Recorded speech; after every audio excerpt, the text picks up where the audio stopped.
Assalamualaikum warahmatullahi wabarakatuh. Halo teman-teman, kembali lagi di channel Septiawan Najib Pradana. Pada video kali ini saya akan mendemokan suatu fitur baru di web kasir ya. Di web kasir yang sudah saya dan tim Dewa Coding bikin di versi 1.04. Saat ini di versi 1.04 ada fitur yang lumayan baru dan ini lumayan beda cara menginstal atau update source code-nya. Yaitu ada untuk membuat suatu API.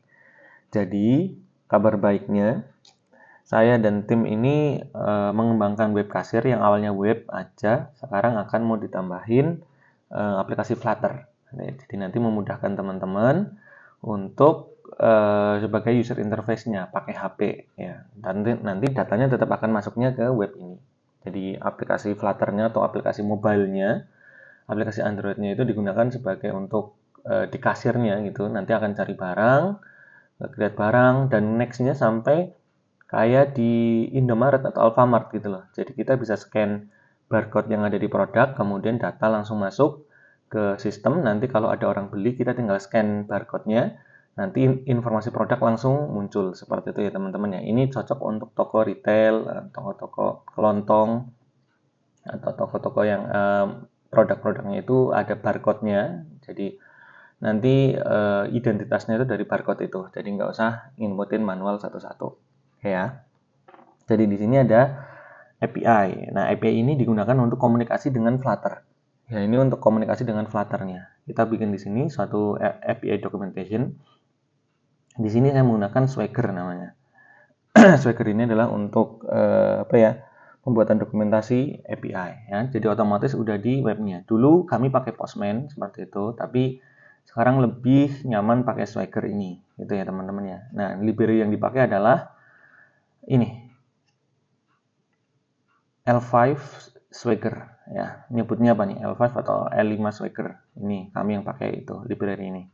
Jadi nanti untuk membuat API-nya ini kami menggunakan Laravel Sanctum. Kita akan pakai Laravel Sanctum, kemudian ada penambahan library Swagger ya. Nah, cara pakainya nanti teman-teman ingat kan ketika kita misal ke demo web kasir, ini sudah ada usernya yaitu admin@dewacoding, kemudian passwordnya itu password ya. Nah, identitas ini yang akan digunakan untuk login ya teman-teman. Di sini ya, API documentation.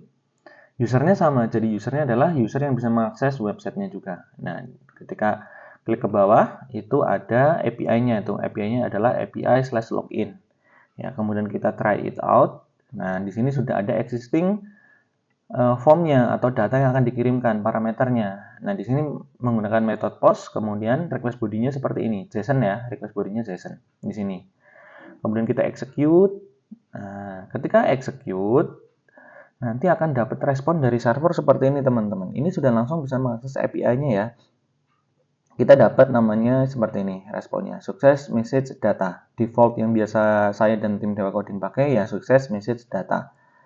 Nah, message-nya bisa bebas, suksesnya itu true. Nah, kemudian di sini ada akses token. Nah, token ini yang akan dipakai untuk komunikasi antara Flutter dengan si API. Jadi untuk proses autentikasi dan otorisasinya. Jadi tahu nih, jadi nanti komunikasinya itu menggunakan token ya. Coba ya, gini, ini kita copy. Nah, akses token kita copy. Kemudian di bawahnya, di bawah-bawah ini tuh ada banyak API. Contohnya, kita lompat ke produk dulu deh. Produk di sini adalah kita bisa mendapatkan list produk. Oke ya. Nah, kita pengen dapatkan list produk. Kita coba try it out. Kita execute. Nah, kalau API ini berarti URL-nya adalah kasir.dewacoding.com/API/products. Kalau kita langsung execute, maka di sini akan unauthenticated. Unauthenticated ini artinya kita butuh suatu tanda pengenal atau semacam kode pengaman untuk request-nya teman-teman. Nah, makanya tadi yang dari API login ini kita dapat akses token. Nah, akses tokennya itu dimasukkan ke sebagai kode pengaman, yaitu di tanda gembok ini paste value-nya ya, authorize. Nah, seperti itu. Oke, setelah execute, nah sekarang server mengenali bahwa oh, akses token ini adalah sesuatu kode yang terverifikasi gitu teman-teman. Makanya dia mau ngasih datanya. Kalau tadi data kita salah seperti itu apa kode kode akses token kita salah, di server nggak mau ngasih itu loh. Itu sebagai untuk tokennya apa ya verifikasi autentikasinya teman-teman. Nah, untuk login ini itu akan kode akses tokennya akan berubah-ubah ketika kita login terus. Misalnya kita login nih sekali.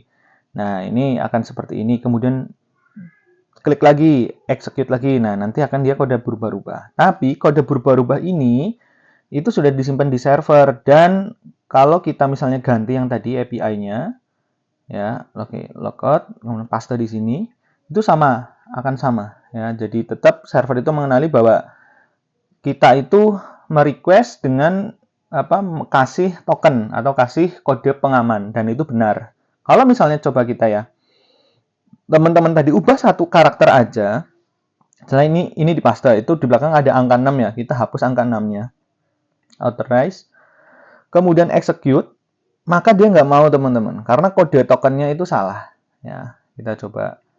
Harus benar-benar kode token yang diambil dari si API login. Itu. Nanti di mobilenya, token itu akan disimpan sebagai preference ya, atau sebagai sesuatu yang tersimpan di mobile. Nah, ketika semua request semua API, token itu akan digunakan. Nah, ini juga akan semua teman-teman, contohnya ke payment method. Kalau kita udah kasih satu tadi, udah ngeset di gembok ini satu, semua API itu juga akan sudah digembok gitu loh. Artinya ini sudah terverifikasi. Kita try it out, execute. Nah, dia akan mengembalikan si payment method gitu. Oke, ini di fitur di 104 ya teman-teman, di fitur kasir 104. Ini penjelasan penggunaan Swagger-nya. Seperti itu. Nah, untuk di webnya sendiri ada beberapa fixing bugs yang saya lakukan seperti itu. Nah, nanti aplikasi Flutter ketika sudah rilis, saya akan demokan juga bagaimana penggunaan aplikasi Flutter-nya. Seperti itu teman-teman. Terima kasih atas perhatiannya. Assalamualaikum warahmatullahi wabarakatuh.